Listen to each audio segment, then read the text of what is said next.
Good morning students and my dear friends, today is 4th of October 2023 Wednesday।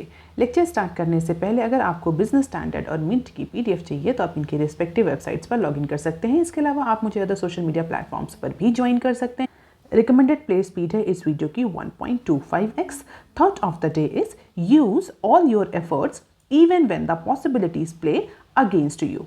आज के mint paper के approximately 9 important news headlines हैं, business standard की 14 important news headlines हैं और आज के डिस्कशन में हम 13 न्यूज़ आर्टिकल्स कवर करेंगे। तो जल्दी से स्टार्ट करते हैं। आज का पहला आर्टिकल जो कि मिंट के पेज नंबर 1 पर दिया हुआ है और आज ये मिंट पेपर की फ्रंट न्यूज़ है और फ्रंट पेपर की हेडलाइन है Vedanta resources near $3 billion refinancing.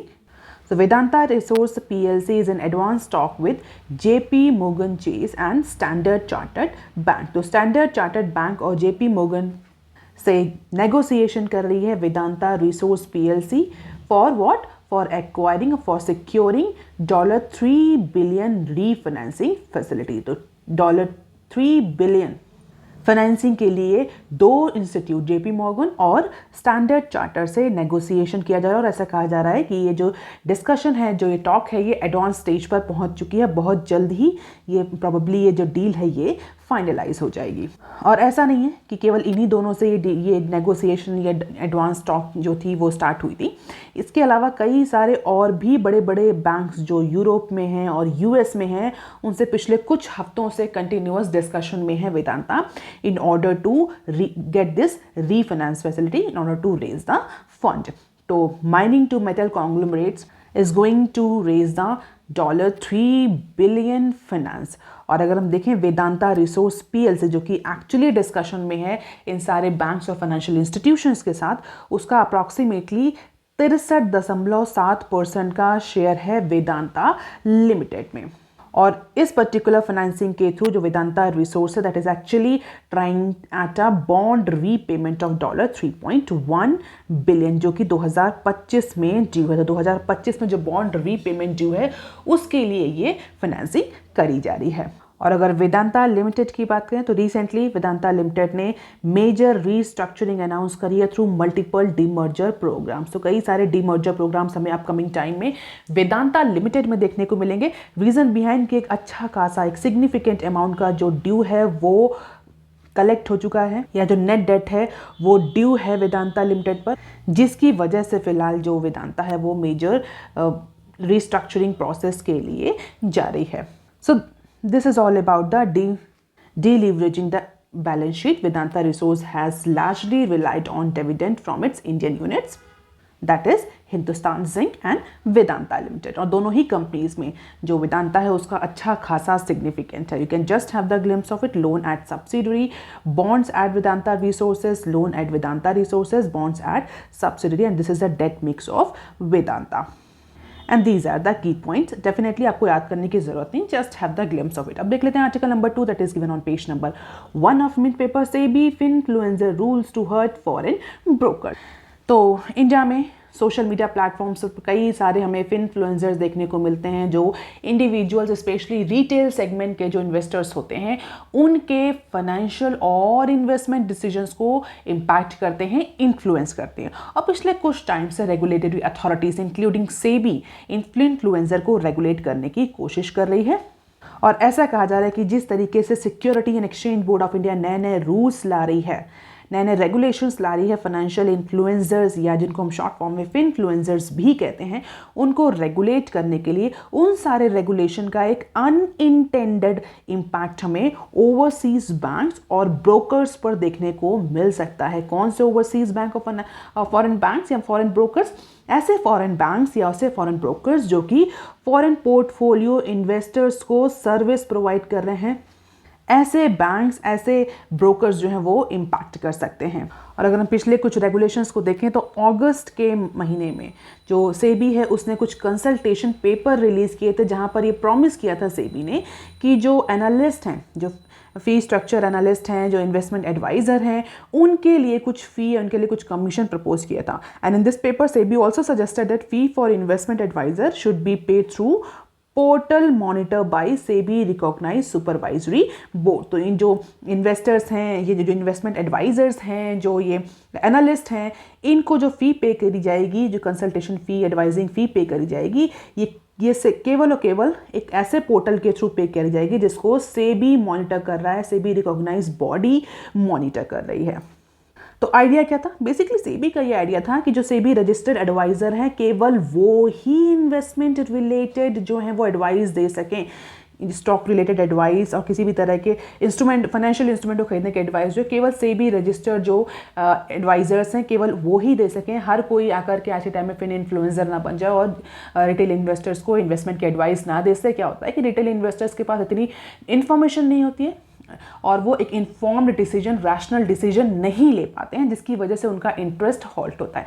तो बेसिकली रिटेल इन्वेस्टर्स के इंटरेस्ट को सिक्योर करने के लिए सेबी ने ये डिसीजन लिया था, जहां पर जो भी एडवाइजर्स हैं they have to be registered through SEBI या सेबी के थ्रू उनको रिकॉग्नाइज होना चाहिए।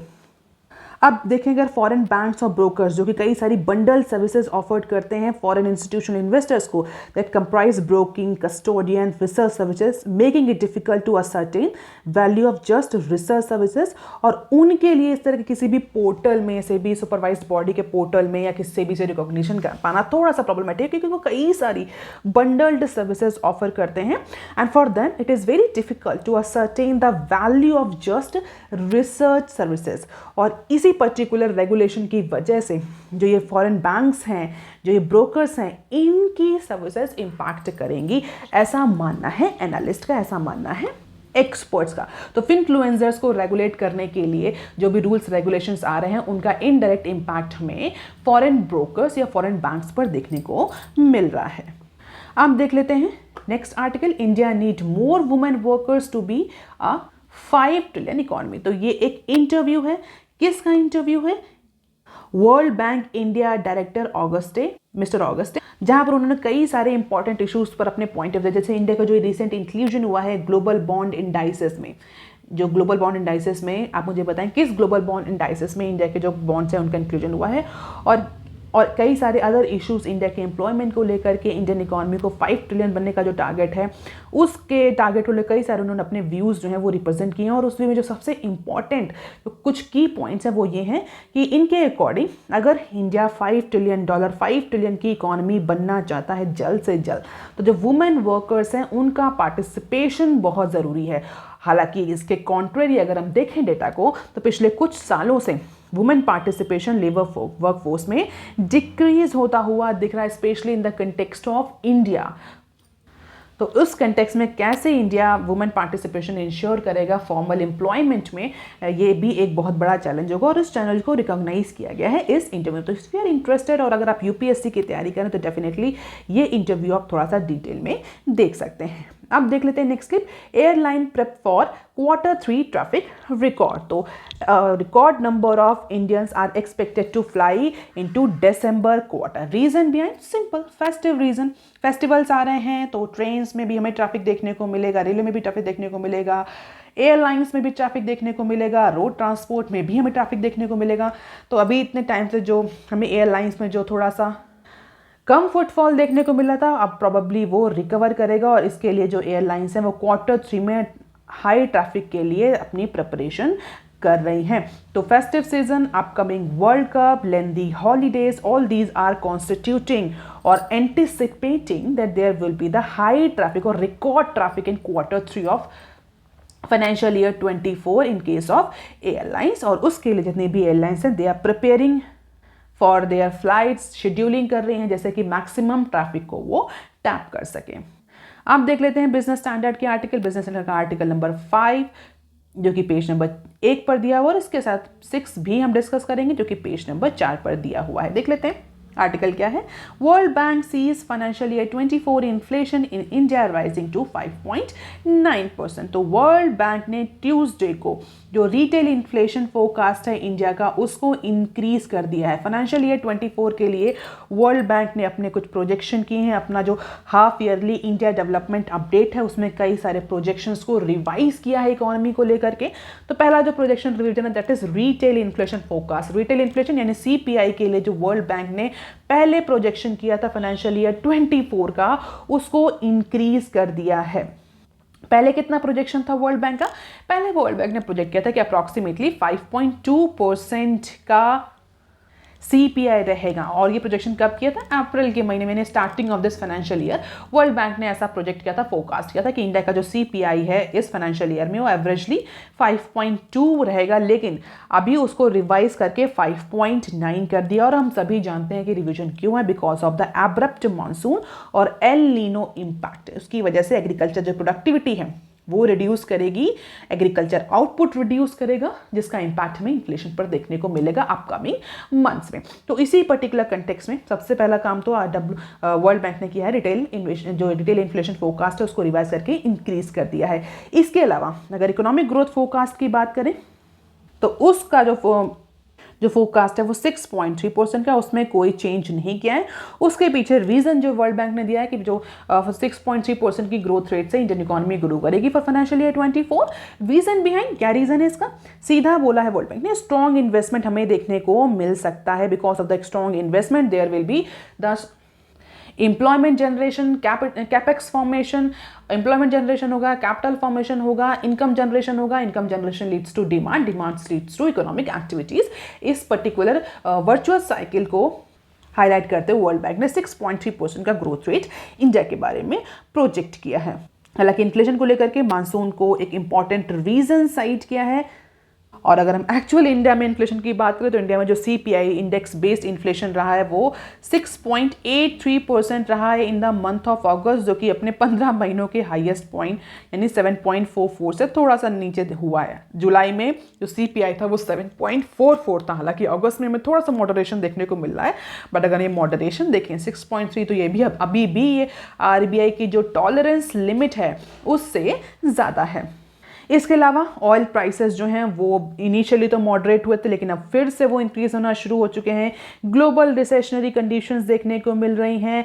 RBI और जो डिफरेंट बैंक्स हैं उनका जो विड्रॉल एकोमोडेशन विड्रॉल का जो अप्रोच है, policy interest rate all across the globe हमें इंक्रीज होते हुए दिख रहे हैं। सबका इंपैक्ट हमें इंडियन इकोनॉमी पर देखने को मिलेगा, जिसकी वजह से जो ग्रोथ रेट है वो 6.3% तक रहेगा as per WTO। So this is World Bank view point. Real GDP growth, inflation, fiscal balance, current account balance और डेट का ये प्रोजेक्शन है फाइनेंशियल ईयर 23, 24 और 25 का प्रोजेक्शन किया है। हालांकि टाइम टू टाइम ये जो फोरकास्ट है ये रिवाइज होता रहता है। ये कब का है? ये अक्टूबर 2023 का फोरकास्ट है, जिसको रिवाइज करके वर्ल्ड बैंक ने प्रोजेक्ट किया। You can just have the glimpse of it.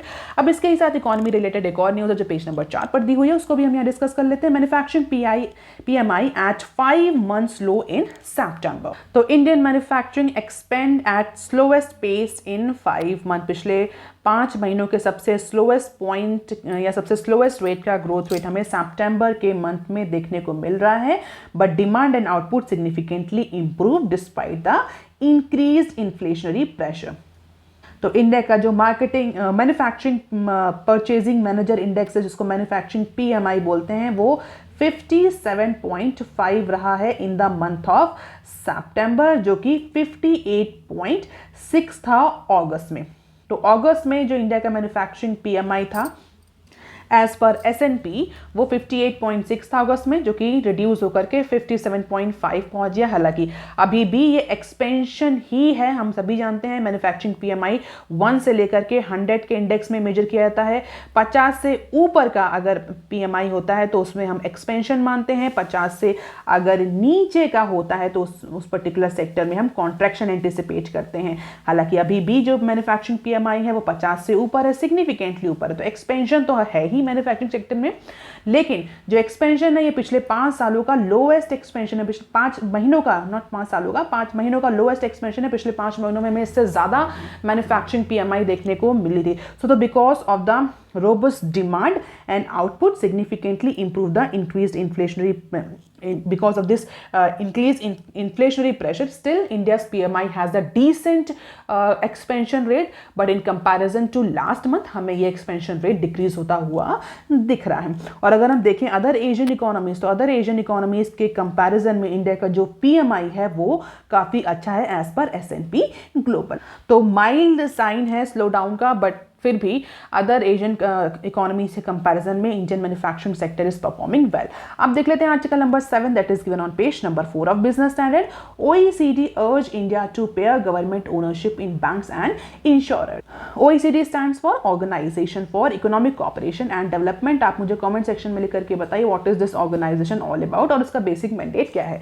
अब न्यूज़ क्या है, ये न्यूज़ देख लेते हैं. OECD ने इंडिया को अर्ज किया है कि इंडिया अपने फाइनेंशियल सेक्टर में स्ट्रक्चरल रिफॉर्म्स लाए. किस तरीके से रिफॉर्म्स लाए, कुछ सजेशन दिए हैं. सबसे जो इंपॉर्टेंट सजेशन दिया उसको इस न्यूज़ में कवर किया गया है. OECD ने बोला है कि गवर्नमेंट जो है अपनी ओनरशिप रिड्यूस करे बैंक्स और इंश्योरेंस कंपनीज में. जिस तरीके से बैंक्स को रेगुलेट करके रखा है गवर्नमेंट ने, इंश्योरेंस कंपनीज को रेगुलेट करके रखा है. कई सारे मैटर्स में जो इंश्योरेंस कंपनीज हैं, जो बैंक्स हैं, they are not able to take the free decision.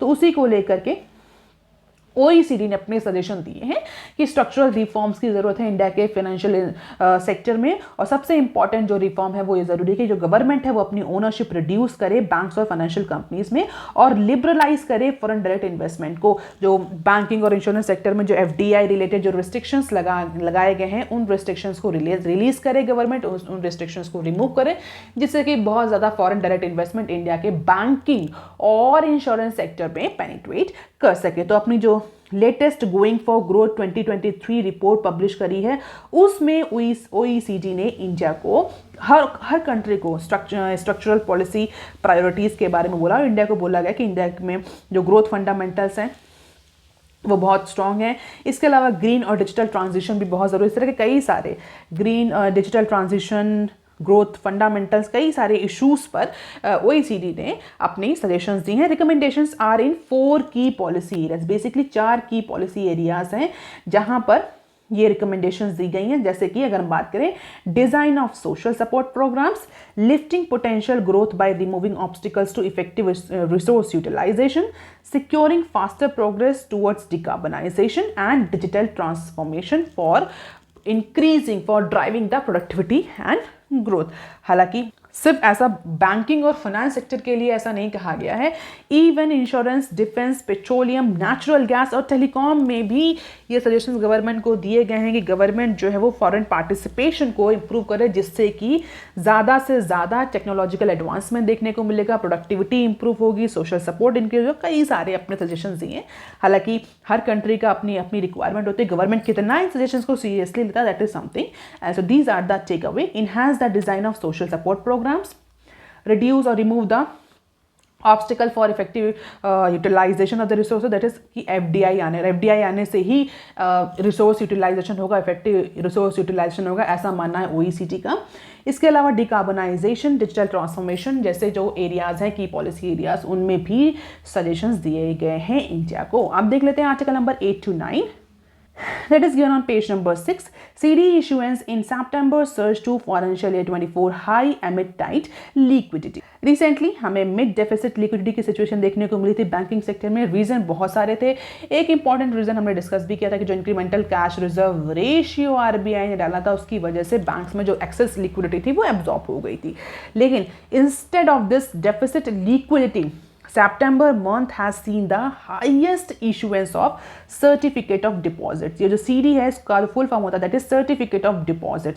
तो करंट फाइनेंशियल ईयर में अभी तक यानी फाइनेंशियल ईयर 24 का अगर अभी तक का हम CD इशुएंस देखें तो सितंबर में हाईएस्ट CD इशुएंस देखने को मिल रहा है as banks count to raise the resources. What are these CDs? CDs are short-term debt instrument used by banks to raise the fund. तो बेसिकली ये एक शॉर्ट टर्म डेट इंस्ट्रूमेंट्स होते हैं. बैंक्स कब यूज करते हैं, जब शॉर्ट टर्म में उन्हें फंड रेज करना होता है. और अगर हम सितंबर के मंथ में देखें तो सितंबर के मंथ में अप्रॉक्सीमेटली 73,856 करोड़ की सर्टिफिकेट ऑफ डिपॉजिट जो हैं वो बैंक्स ने इशू किए हैं, जबकि अगस्त में यही नंबर 56,895 करोड़ का था. जुलाई में 45,550 करोड़ के CD इशू हुए थे. अब चूंकि बैंक जो हैं वो CD इशुएंस इंक्रीज कर रहे हैं in order to raise the fund, तो डेफिनेटली तो इसी डिमांड की वजह से जो 6 महीने के, जो 12 महीने के जो CD हैं, सर्टिफिकेट ऑफ डिपॉजिट्स हैं, उनका जो रेट है वो 2 बेसिस पॉइंट्स और 5 बेसिस पॉइंट से रिस्पेक्टिवली इंक्रीज है। इट्स वेरी सिंपल, डिमांड बढ़ेगी जिस फाइनेंशियल इंस्ट्रूमेंट्स की, उसके जो रेट हैं वो इंक्रीज होंगे, and this is all because of the liquidity. अब देख लेते हैं नेक्स्ट क्लिप, जो कि इसी पर्टिकुलर पेज नंबर पर दी हुई बैंक से ही रिलेटेड है। Banks lock double digit growth in advances. तो federal bank, IndusInd bank, bank of Maharashtra, Dhanlaxmi bank और CBS बैंक, उन्होंने अपना जो फाइनेंशियल रिजल्ट है, health financial result for Q2 जो कि September 30 को एंड हुआ है, उसके रिजल्ट पोस्ट किए हैं, और उन रिजल्ट्स के अकॉर्डिंग ये सारे बैंक्स ने healthy double digit growth register करी है in advances. So year on year basis पर जो एडवांसेस में जो ग्रोथ रेट है वो बहुत ही अच्छा देखने को मिल रहा है। You can just have the glimpse of it कि CBS bank, bank of Maharashtra, IndusInd bank, federal bank, Dhanlaxmi bank और यस बैंक में कितना अप्रॉक्सीमेटली डबल डिजिट का ग्रोथ रेट हमें देखने को मिल रहा है लगभग एडवांसेस के हर सेगमेंट में। तो जो फाइलिंग्स रजिस्टर करी है, एक्सचेंज फाइलिंग्स इन सारे लेंडर्स ने, उसके अकॉर्डिंग ये रिपोर्ट कार्ड जो है एडवांसेस और डिपॉजिट्स का पब्लिश किया गया है। You can just have the glimpse of it and it is a good news for Indian economy, अगर हमारे एडवांसेस और डिपॉजिट्स में अच्छी खासी ग्रोथ रेट हमें देखने को मिल रही है, तो बैंकिंग सेक्टर हमारा स्ट्रॉन्ग हो रहा है। किसी भी इकोनॉमी के लिए strong banking sector is a good news, a good indicator. अब देख लेते हैं short news articles from Business Standard. Unabated FPI selling pulls indices to 1 month low. पिछले कुछ दिनों से लगातार हम ये न्यूज़ डिस्कस कर रहे हैं कि इंडिया में अभी फिलहाल FPI जो है वो, FPI stands for foreign portfolio investors, they are actually turning net seller. क्यों नेट सेलर है, ये भी हम कई बार डिस्कस कर चुके हैं कि US में जिस तरीके से यील्ड जो है वो इंक्रीज कर रहे हैं, तो डेफिनेटली जो इन्वेस्टर्स हैं, specially foreign investors, they are not having any additional advantage for investing into emerging economies, and that is why they are pulling back their money और इन्वेस्टिंग इनटू डेवलप इकोनॉमीज और more stable economies, जिसकी वजह से India में FPIs में हमें ये selling trend देखने को मिल रहा है।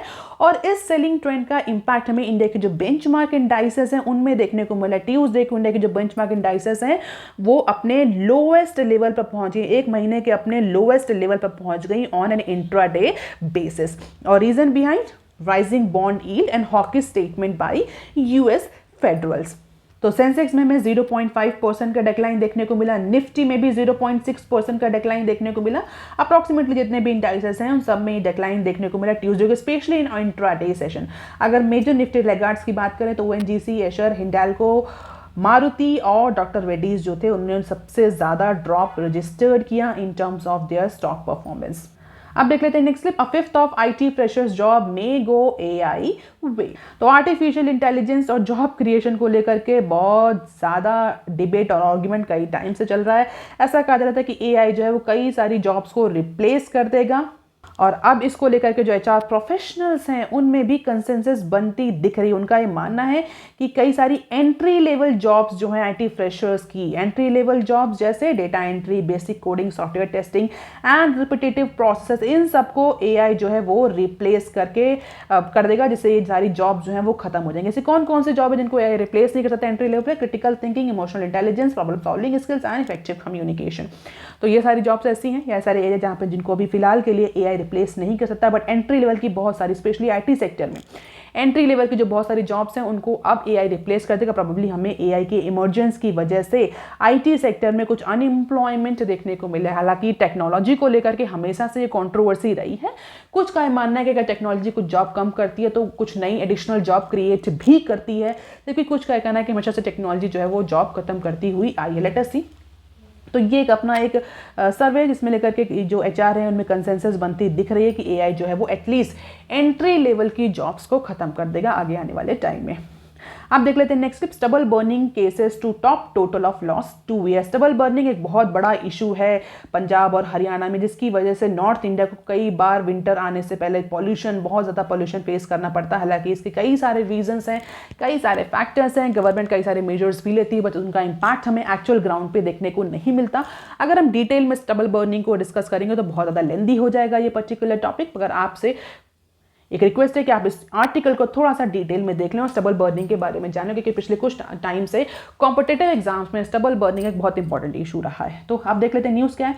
न्यूज़ ये है कि instead of taking so many measures by government, local government हो चाहे सेंट्रल गवर्नमेंट हो, कई सारे मेजर लिए थे एयर पोल्यूशन को रिमूव करने, स्पेशली ऐसा एयर पोल्यूशन जो कि स्टबल बर्निंग से कॉज होता है। लेकिन इसके बावजूद भी नॉर्दर्न इंडिया में और हरियाणा पंजाब में हमें स्टबल बर्निंग को लेकर के कोई बहुत अच्छा प्रोग्रेस देखने को नहीं मिल रहा है. The number of stubble burning incident in the region until Monday surpass the total count of the past 2 years. पिछले लास्ट 2 सालों में जितनी स्टबल बर्निंग हुई है इस बार उससे ज़्यादा, उसके टोटल से ज़्यादा स्टबल बर्निंग हमें इस बार देखने को मिल रही है. और अगर स्टबल बर्निंग इतनी सिग्निफिकेंट अमाउंट में इंक्रीज हुई तो definitely it is going to impact the pollution level of northern India vigorously. You can just have the glimpse of it कि पंजाब में कितने केसेस हैं, हरियाणा में कितने केसेस हैं, वेस्ट यूपी स्पेशली कितने केसेस हैं, दिल्ली, राजस्थान और मध्य प्रदेश में हमें कितने स्टबल बर्निंग के केसेस देखने को मिल रहे हैं. 2021 से लेकर के 2023 तक का डेटा दिया हुआ है और 2023 में जितने स्टबल बर्निंग के केसेस हुए पिछले 2 सालों के टोटल से भी ज़्यादा हैं.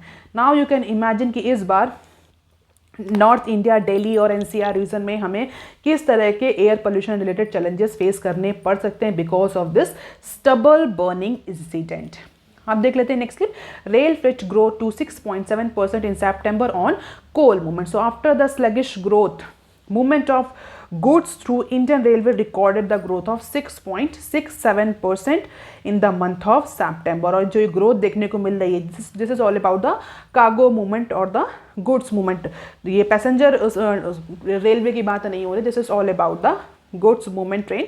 तो उसमें सितंबर के मंथ में हमें 6% का अप्रॉक्सीमेटली इंक्रीज देखने को मिल रहा है, 6% की ग्रोथ रेट देखने को मिल रही है. क्यों ग्रोथ रेट देखने को मिल रही है? Because of the increase transportation of the coal.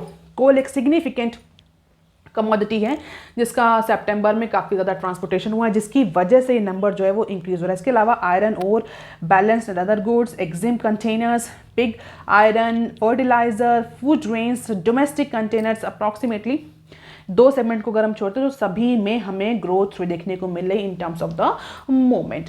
So that is all for today students. Please like, share and subscribe. Thank you. Have a nice day.